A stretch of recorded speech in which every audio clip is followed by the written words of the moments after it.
Welcome to the Digible Dudes podcast. I'm David, and I'm here with Megan. Say hi. Hello. We're also here with Adam Walters as well. You guys know these two. Adam, say hey. Hey, how's everybody doing? I thought you were going to fail the Simon Says. I thought you were going to say, yo, what's up? Hi. And I had instructed the hey, so I'm glad you can follow directions.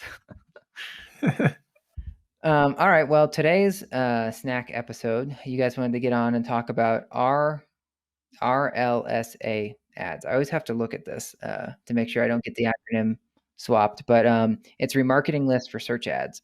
So Megan, why don't you give us a definition? What the heck is an RLSA ad?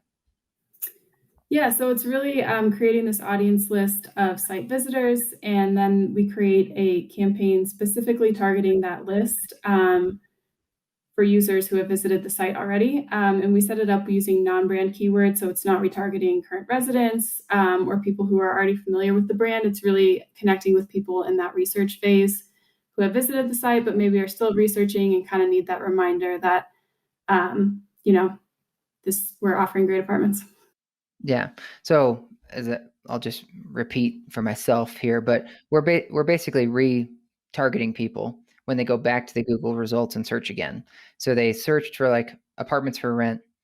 They went to my website or something at some point. I don't know. 3 weeks later, they do it again. Apartments for rent, Minneapolis. My ad, you guys may bid up on it because you may say, hey, I've seen you before. Therefore, you're worth more to me now than you were even last time. Come back and check me out. Yep, exactly. Cool. Adam, you've audited a lot of search accounts, whether it's both us or, I don't know, other folks in the apartment space. Yeah. Is this something that's like normal? Because it makes total sense to me. Or is this is this like bread and butter tactic that you would think most other folks do? Or is this something that's outside the box? I think it's something some people do to a certain extent. I don't think it's like standard setup from the ones I've seen. Not everyone does it. More don't than do. What a lot of people do is include this retargeting audience just in your regular campaigns, and you can then bid up for them in there. But by having them in this separate retargeting RLSA search campaign, you can just segment them out, bid differently, but you can also have different creative. Maybe the ad copy you use speaks differently to someone who's already familiar with your brand. You don't have to hit as much on the education and pricing and all of that stuff. It can be more of just like a, hey, remember us kind of thing. Got it. So when you do see it, it's kind of lumped in with the other stuff, which means it's getting just served the same ad unit. Versus we recently did a snack episode where you guys were talking about creative that said something about like, are you still interested? Meaning kind of referencing, you've seen us before, are you still interested? This is the same sort of idea, right? But with a search ad, you could kind of be like, are you still interested in our apartment? Yep, exactly. Cool. Well, Megan, this test ran. How did it turn out? Do we care? Should it not be bread and butter? No, it turned out really well. We saw some really impressive metrics, and it's definitely something that from here we recommend implementing where it makes sense. So just some stats to walk through. We saw a 31% increase in click-through rate from our standard non-brand campaigns. CPC dropped 36%, CPL dropped 22%, and conversion rate increased almost 6%. So those are some pretty stark differences. Yeah, I mean, good click rate going up, cool, by a third, no problemo. CPC though coming down, okay, now I'm interested. And then what I really care about, CPL coming down almost a quarter. I mean, that's pretty awesome. So to me, it's like it would be like you let someone enter the top of your marketing funnel, and you like poked a hole in the side because you didn't decide to like retarget them with search. Why let it leak so much, right? Go ahead and retarget those people who may have been interested before. Now, when you guys set this up, is this a simple like drop it, drop? I say drop the pixel on the site, but it already exists. But basically, enable the campaign, spin up some new ads. They're a little bit different. Is there anything more to it? Like my concern as a client would be ignoring current residents. So is that I don't know, Megan, something that you basically can somehow like filter out where current residents somehow aren't being retargeted in this sense? Yeah, I mean, that's the strategy with using these non-brand keywords is we're never targeting anyone who searches for the brand name. So we're searching that higher funnel.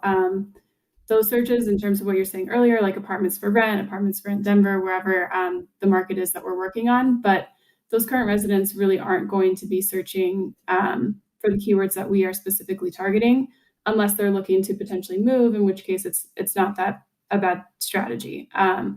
But with the way we have this set up, current residents should not be targeted at all.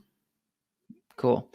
Adam, I know we've had a lot of issues with different retargeting over the years because the list size has to be a minimum count. If I'm reading this correctly, we need 1,000 people. But what is that? That probably means what I can't. It would be hard to launch a campaign with this. This might be something I'd add over time, but maybe. But what else should I be aware of here? What else would make this complicated for someone to turn on? Yeah, I think you pretty much nailed it with the list size is our biggest, I'll say, like hurdle to getting this launched. So if it's like day one, we wouldn't turn this on because whatever pixel we drop, depending on other marketing channels they're running and just how much website traffic they get, it may take 30 days, 60 days until we get an audience size big enough to retarget to. More so where it could be a struggle on is lease ups that have, very little brand recognition in the market and they don't have a lot of website traffic out of the gate. It could take longer to get those retargeting audiences built up. But if you were to get a ton of traffic to your website, you could further break out these audiences by, people who went and clicked on a 2-bedroom floor plan versus people who clicked on 1-bedrooms or whatever. It really just depends on how much traffic you can get to those individual segments of your website. I'm going to put you a little bit on the spot here, but there's a lot of conversation about Google getting more privacy. They say getting more privacy focused and removing cookies. So with the impending cookie-geddon that's about to happen, is this something that's going to like go away, or do you think it's going to remain? No, I think it'll still remain because we're not necessarily using like a cookie to track this stuff. It's just a pixel that's on your website. So similar to like Google Analytics, it tracks the same way. Google Analytics will still track all your website activity the same way, regardless of cookies or no cookies. So it's not like we're setting up an audience for people who've been to your website, but have also been to these other types of websites across your browser history. It's just strictly how they interacted with your website with this pixel. Yeah, and the way I think about it too, from everything I know from cookie-geddon, is Google's more of like removing if it's a Google user, effectively, it's still going to work. It's more if it's like if it's something else where it's not going to work. And so, being that Google Ads is Google, you'll still be able to access that audience. Megan, is there any I don't know, are there any other like pro tips about this? Like, because I could imagine if I'm based on what you said out of the gate, dropping my CPL by 25%, I'd be telling all of my vendors, like, please make sure that this is on, like, as early as possible. That I don't see a reason why I wouldn't want to include it based on how strong the data is, but maybe that's really the core question. Is there a time when I wouldn't want to flip this on? I really can't think of one. I think as long as you hit those certain requirements of getting that list size and making sure that you're not having to, I guess the one point would be if you're having to expand your audience like date range back to, 400 days, that's way too much, but like something really excessive, then it doesn't make sense because we want to hit people who are still relevant. And that's where like, maybe relating it back to the EL90 list, we want people within 90 days of moving, we want people within so many days of searching. So I think that's the biggest consideration is we don't want to open it up too much. Otherwise, this audience isn't going to be the same kind of quality as if we keep it pretty tight. But that's the biggest one for me, Adam. I don't know if you have anything else. Yeah, I can't think of really anything crazy either other than, and I don't know if this ever happens ever, unless they completely rebranded and like rehauled, renovated everything. And they're like, hey, we used to be like $500 apartments. Now we're $2,000 apartments. So the people who we're looking at us 30 days ago are the different demographic than what we're going after. That'd be the only, crazy scenario I can think of. And other than that, the only real like limitation of this is just we're retargeting people, so you can't. There's a finite budget we can spend on this kind of campaign. It's not like you can say, I'm spending $1,000 a month. I want $1,000 all going to this campaign, just because we won't have enough people to serve to, and it won't spend that kind of budget. Right. So are you thinking this is more like 10% maybe of the budget? Is that realistic? Or, I mean, obviously it's variable, but just, are you thinking Yep. like this is a very small portion of the budget? Yeah, I think it'd be a smaller portion of the budget.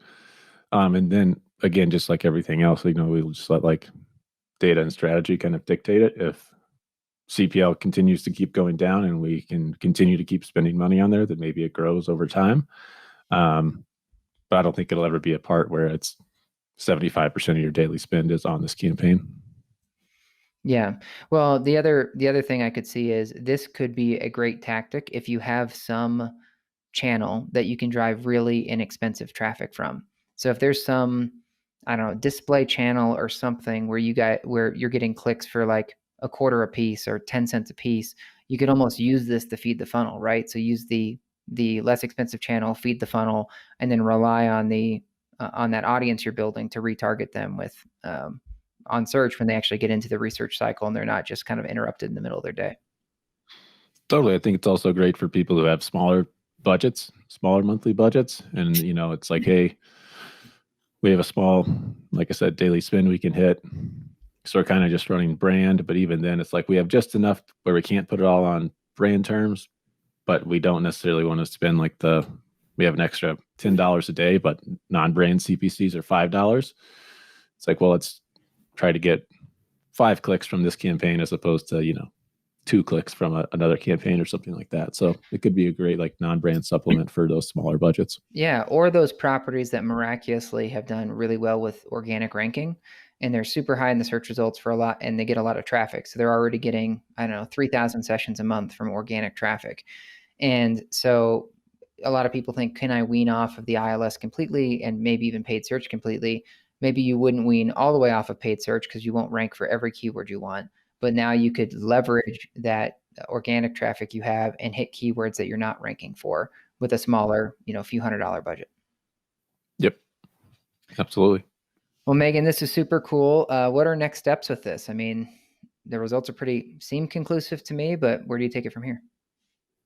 Yeah, even just talking through this, I think it would be really interesting to look at the retargeting campaign performance for properties that are running display versus properties that are not, or kind of looking at the cross-channel performance and seeing if it affects really the effectiveness of these campaigns. Like if we're only running search, do these campaigns make as big of a difference? So that's definitely something we can look into. And then also looking at the list dates, like does length make a big difference? And are we seeing, is there an ideal date range that we should be using and whatnot? But otherwise, in general, these are, as of right now, a really great addition to search campaigns.